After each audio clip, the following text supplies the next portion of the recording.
Welcome, everybody. Right, okay, we are on, we are live, and we have got folk watching the Rowney Golf Club, Rowney TV, Haven Homes Winter League preview with Dickie Corrin live from downtown Port Erin. Evening all. So, Dickie. Week four of the Haven Homes Winter League. Now, are you going to get a win this week, Jedward? Oh, gosh, I wouldn't like to say. It's a tough one, really.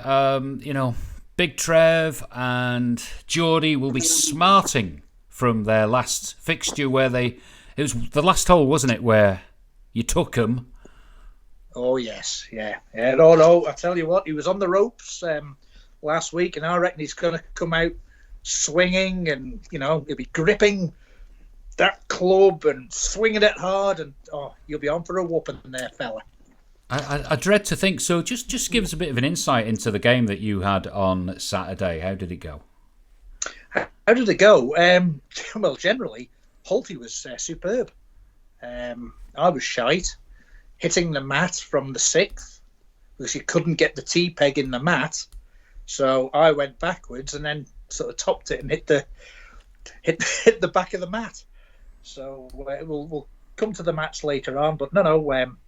I did call it last week that we would win on the last, and last week I didn't think I would have a shot on the last, but because of the way the course was, playing 1 to 7, 15 in, and then 1 to 7 again, I had two shots, and I had my second shot on 7, the second lap up 7, and we snuck a win. It was great feeling.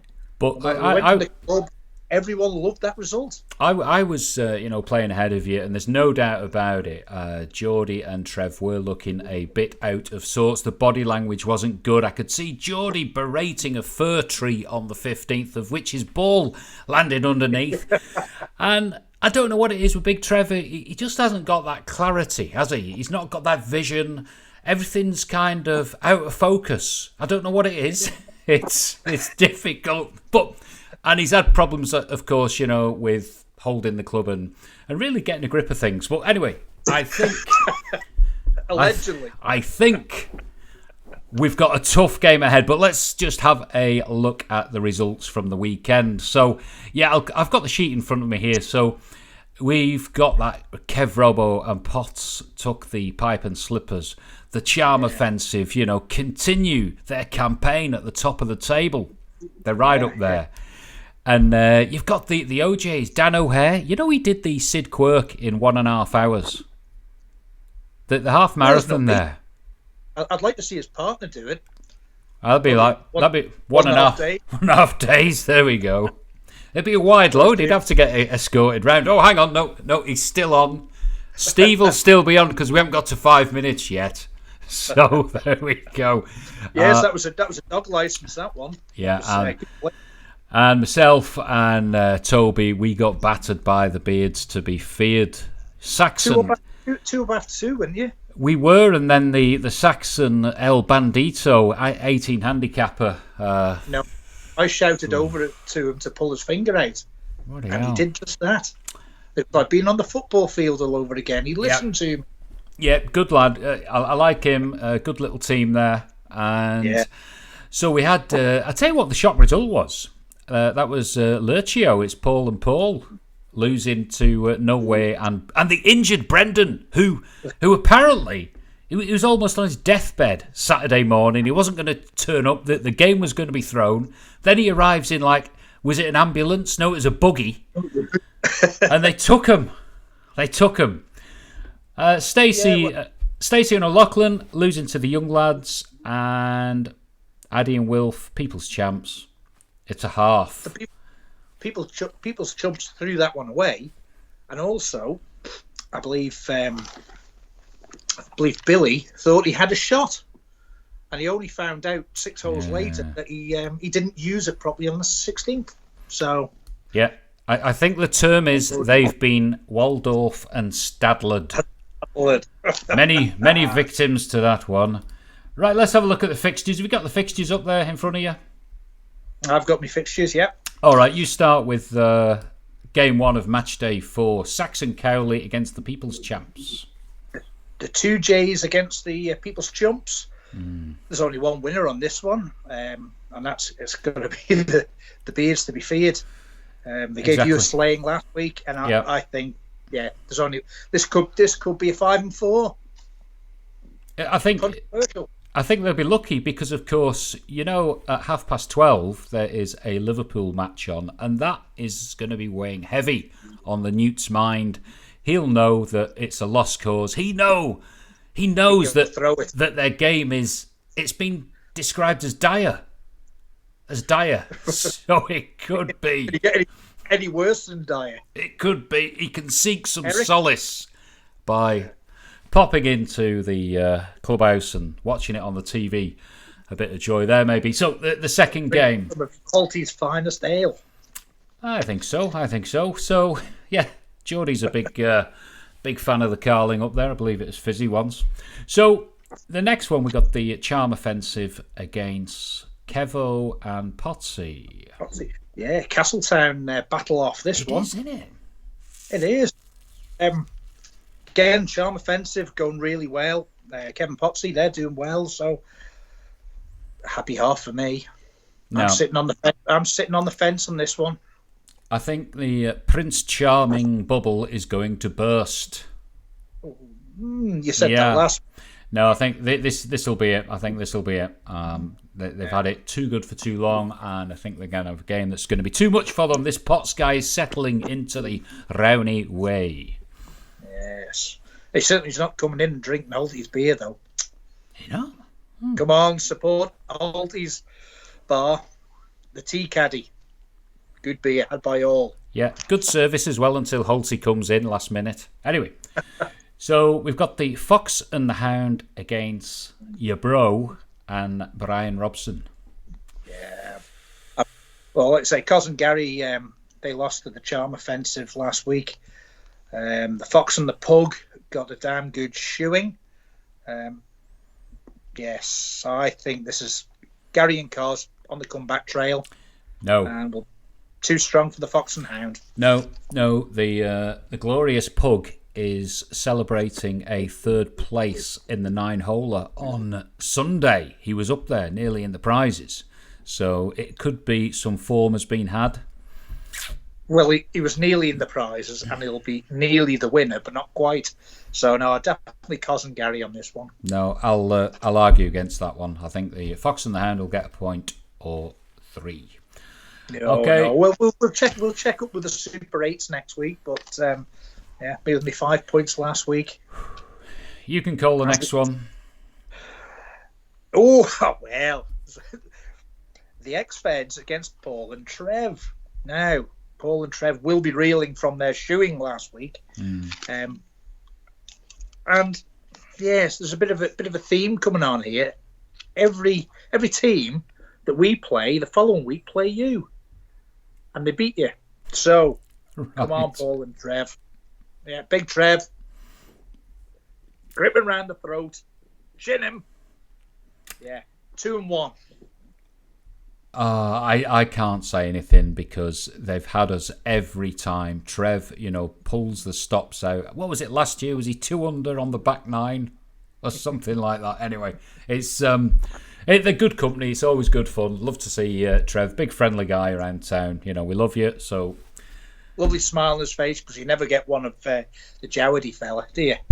Oh, I've seen that now and again. Okay, the next game, it is yours. So you got the Youngbloods, Alex and Rosa, against Holty and Dickie. I think you'll have them. I think experience will will come to the fore. I think you'll have them. Well, if I pull my finger out, yeah, I think we'll do well. There's a bit of gelling going on, but Holt's been playing really well lately. This move has done wonders for his game. And he's staying out on the golf course for the full 18. So he's loving it. And Maria's loving it that he's not in the bar. So, yeah, I've got it going all the way again. We'll nick it again on the last. I think the nice brisk walk up the hill in the morning, just arriving at 9:30, on cue, say no more. Yep, I think you'll have them. So the next one, Pipe and Slippers, a tough game against Norway and Lazarus. Lazarus Brendan. The Celtic duo. So obviously he's recovered from his guitar string injury.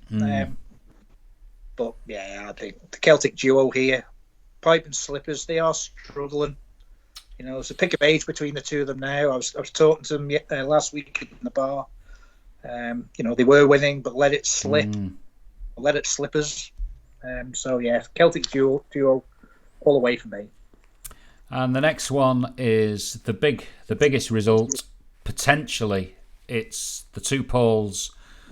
They're going to try and correct last week's defeat against Kevin Stacey. You never know who's going to turn up with that pairing. They can sneak. All I can say is I'm glad that there are a couple of players behind us, because I was getting peppered last week by Paul. Paul Lowy, that is, not Paul Thomas. Yeah. Driving the greens left, right, and centre. So the two Ps, they'll come back.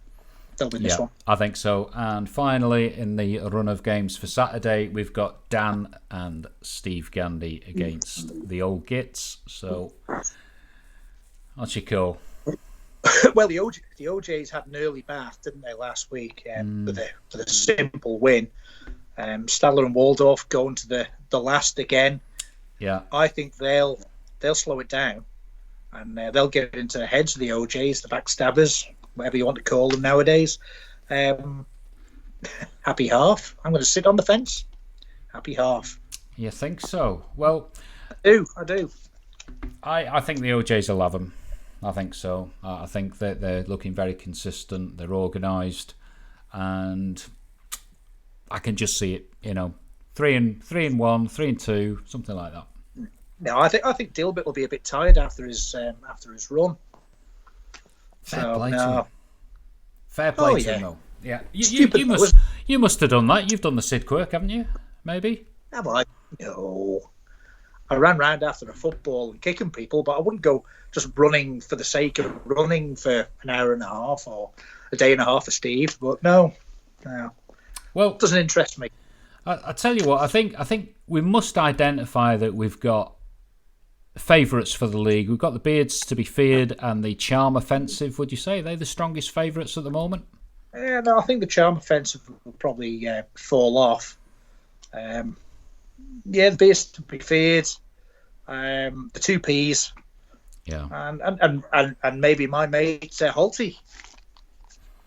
In your dreams. Okay. Just some. But speaking of great golfers, great athletes, Nick Grounds, he sent me some photographs of the day, or the days when Greg Norman came to our golf club, which I've got it up here. It was September 11th, 1988. So, Nick, fair play to you.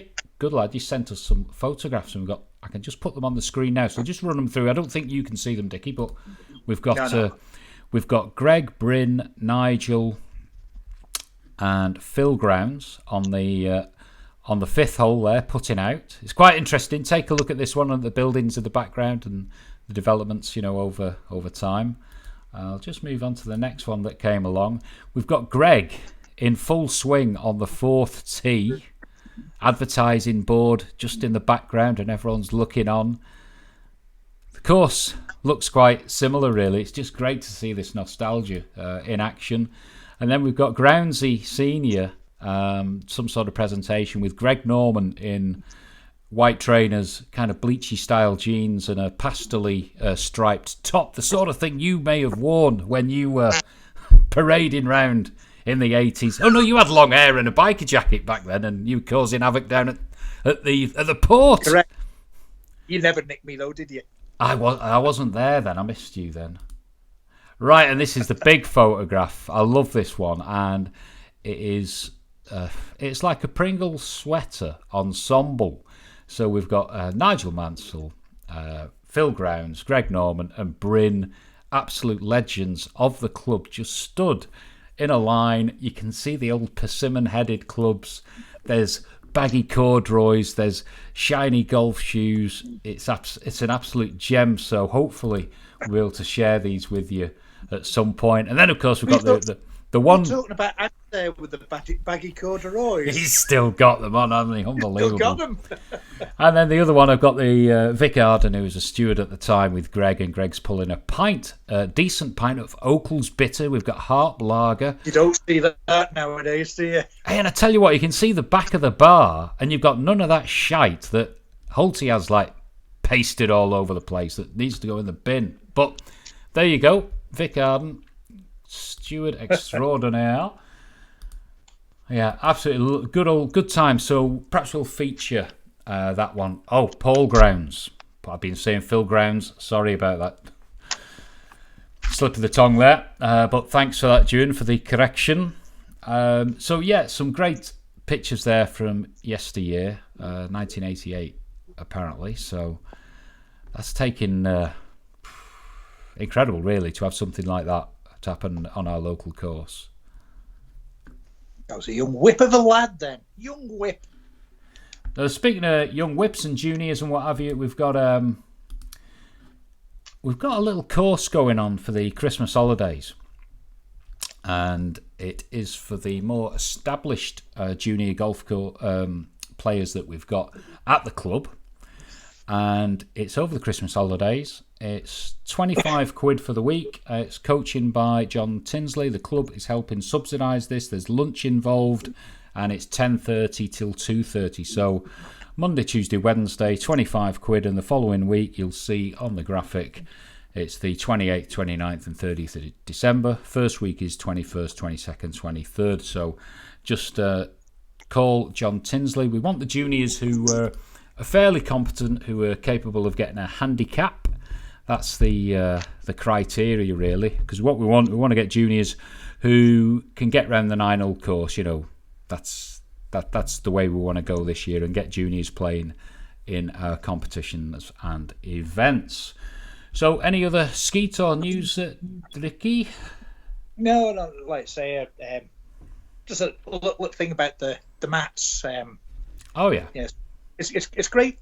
It's great that we've got mats out there on the course and some good mats. But unfortunately, some of the par fours, you can't use them. You can't put a tee peg in them. And then the par threes, where you might not use a tee peg, they're rock hard and there's holes everywhere. Why? I just think the club may or should swap them around. But that's my thought.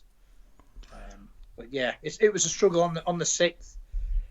Again, they've got the mat on the tee box. They moved it from the week before. You can see the marks. Again, maybe the mat shouldn't be actually on the tee box because it was a mess by the side of it. Just little things. It's little things you pick up when you're out there. It doesn't take much just to change things, but I mean, well, the guys who do the work, good on you.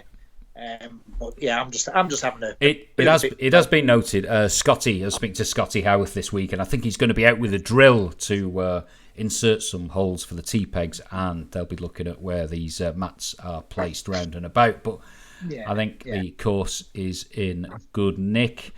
Well, especially after the weather we had, we thought the second and third, as I popped up there last Friday, we thought the second and third were going to be out of action. Yeah.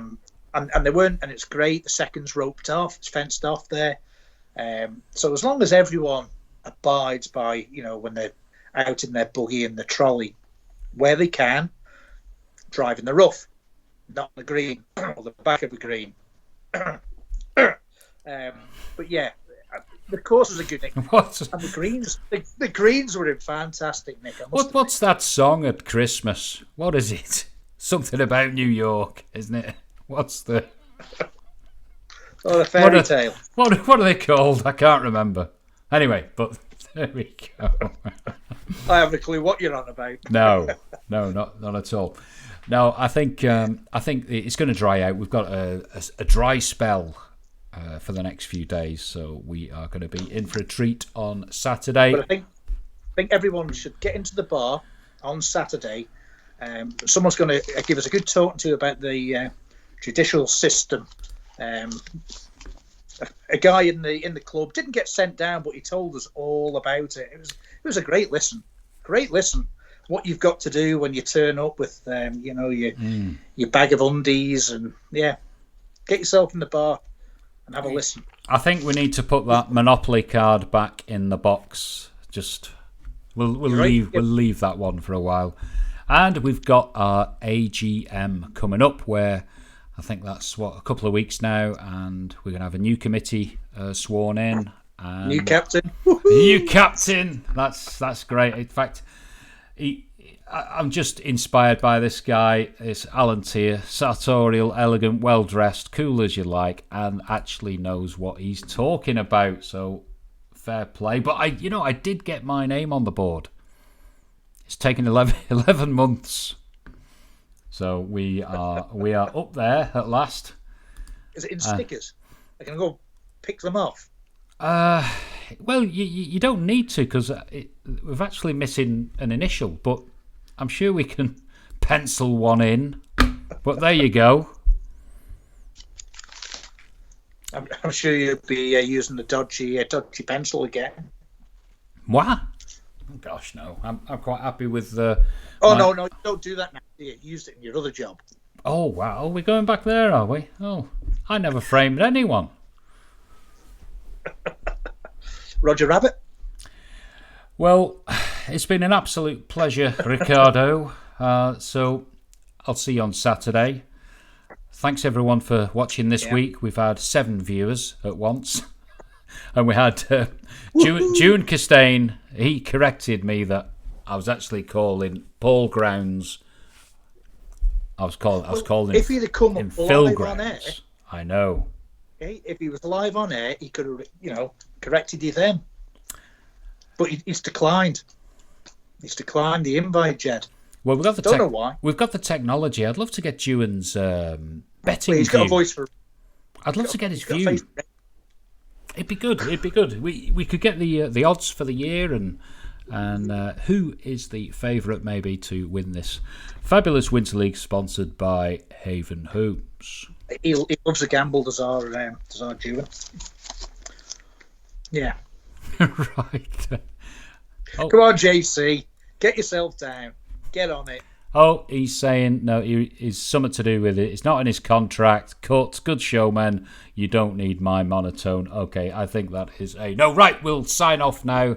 Okay, adios. It's been great, and it is time for I'm a Celebrity. Get me out of here. Or maybe you're a fan of The Crown. That's no. It's about the right. No. Okay. All right. Back to your whiskey then, fella. Brewdog. Bye bye. Bye now.